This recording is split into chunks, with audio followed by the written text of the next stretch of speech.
infectious energy, positive. That's all he's trying to do. I didn't like Rodgers being like, dude, chill out. I've been here. It was a little off-putting from Rodgers. But he had such a good night, I can't hate him for it. All right, let's get started. Let's get started with the Bengals. They started 0-2 for the third straight season, fifth time in the last 6 years. But they were a play away from 1-1. We won't rehash the 4th and 16 flag against KC. And they have a favorable matchup against the Commanders on Monday night. Joe Burrow believes there's no reason to worry. We're in a fine spot. We've been here before. We're not panicking. So we're focused on getting a win and getting better every day. We pride ourselves on us, not being able to tell if we win or lose at practice. We're going to go out and have fun and get our work in and get better. I have no concerns about Cincinnati. I think they're going to reel off 7 wins in 8 weeks. I think they're going to be just fine. Yeah, I would agree. I don't know if we can. I'm in.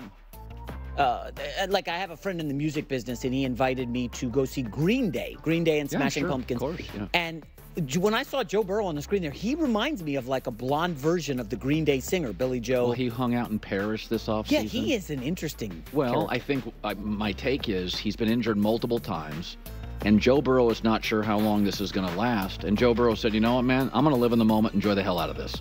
I'm going to go to Paris in the fashion shows. I'm going to dye my hair. Yeah. I'm going to have a great year. Yeah. I do not know how long this is going to last because I've had 3 serious injuries, and one more they're drafting a quarterback. So I think he just said, man, I'm gonna live in the moment. It's a very, very healthy way to live. I totally get it. It's like, I'm going to live in the moment. I'm going to put on some weight, get jacked up, do my hair, go to Paris, be fashionable. I am there for Joe Burrow. I think more of us, myself included, should do that. Live in the moment. Stop planning everything. Live in the moment and just put it all on the line. And I just think all these injuries have added up to him waking up and realizes one more injury, they are drafting another quarterback. I'm sorry, they are. I mean, they might want to draft one anyway, just in case. I mean, Jake Browning was good last year, but it doesn't hurt to always draft a quarterback. Yeah. T. Higgins looks like he's trending toward playing this week on Monday night against the Commanders. The line is 7. What do we see? Yeah, 7. I don't know. Is there an argument for the Commanders they've looked capable offensively? No. I think this is.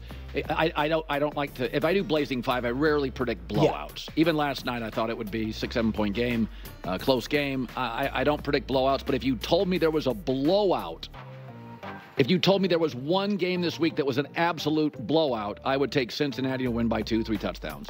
Yeah. I think they're an angry team that's good at home. Now they're more fully staffed. Commanders, they're feeling pretty good about how they're Jaden's getting better. This pass rush from Cincinnati, I think Cincinnati is going to. Well, it's mostly Hendrickson. I will say, I don't think the Washington punted once last week against the Giants. They just could not convert in the red zone. Yeah. I do think the Bengals score a lot of points. They could hang 40 on Washington's defense. Yeah. This is like, we've got Joe Burrow and T. Higgins and Jamar Chase. Washington really, what Washington's going to draft next year? Secondary. Yeah. They just don't have the dudes. Like, you just see, you can see certain teams and you're like, they're bad there. And so, Travis Hunter maybe play defense, unless he wants to play wide receiver. If I was Washington, they're not going to have the first pick, but they have to go get a star in the back end. I mean, Baker Mayfield made him look like a 7-on-7 drill. It was brutal. Next up, the Dallas Cowboys, coming off just a shocking blowout loss to the Saints, and now they match up with the hungry, angry 0-2 Ravens in America's Game of the Week on Fox. Michael Irvin, remember earlier this week, made some comments about America's team. Now Emmitt Smith is piling on. Oh boy, you listen to this. I'm not sure. Last week was just a debacle. It just was a debacle, period. And we didn't rise up like we should have. And maybe we don't have that talented of a football team to rise up and do what people expect. I feel like some of our players, whether it be on the offensive side or even on the defensive front, we could be playing with what I would call back in the day playing B and playing C guys. I think that's very fair. That's been my argument, that they have one great player, CeeDee Lamb, who is good against any competition, any day, home, away, any team. Mm-hmm. Micah Parsons and Dak Prescott are situationally elite players. Depends on where they're playing, who they're matched up against. CeeDee Lamb's their one great player. And there are teams in this league like San Francisco that have 6 to 7 great players. Philadelphia, 4 to 5 great players. And multiple half-dozen really good players. Dallas just doesn't have that many great players. I mean, it's CeeDee Lamb is separated from Micah Parsons. Micah Parsons been in 3 playoff games, has 1 sack. So is this his way of kind of needling Jerry Jones and being like, dude, you're picking the players, right? The Joneses are picking the players. Why are there only a few good players and a lot of B and C type guys? That's not nice. Emmitt Smith, I'm sure Jerry Jones is going to be ticked off at that, right? And he put together the roster. Yeah, it's just they don't. I mean, again, there was a few years ago when they had Tyron Smith closer to his prime and Zach Martin closer to his prime. You know, there have been times in the last 6-7 years, Amari Cooper, Zeke was still in his prime. You know, go back a few years, but they've aged or moved off them because they had to because what they're paying Dak. So it's just the roster's just, they got a couple of DBs I like, but you're not going to, DBs do not win Super Bowls. Pass rushes do. You know, weapons do, quarterbacks do, coaches do. It's congrats on having good young corners. That's not changing things. Yeah, and the kid at Bland, who had a good year last year, he's hurt. I mean, it's not looking good for Dallas, and the schedule is brutal. Let's go to the final story, Colin. This is the Justin Herbert saga in Carolina. Remember, they stayed east, but Herbert is dinged up, ankle heavily taped. He was on the practice field, but did not participate in any drills during the session open to the media. Now, I don't know if Harbaugh's playing games. Rappaport has come out, Ian Rappaport, NFL Network, and said he was extremely limited in practice. But is this gamesmanship? We saw it from LaFleur last week. Oh, Jordan Love, if he's in, he's playing. Obviously, he didn't play. But is this Herbert doing nothing when the media is there? Then they kicked the media out, and was Herbert running drills? We don't know. I don't know. This is a game I thought Chargers were maybe the side, and I don't know if I feel that way. Because remember, Chiefs on deck. Do you trot Herbert out there? No, this was going to be one of my bets for Blazing 5, and I'll give you a heads up, it wasn't. And that's one of the things I thought about. It wasn't the injury as much, because I do think he'll play.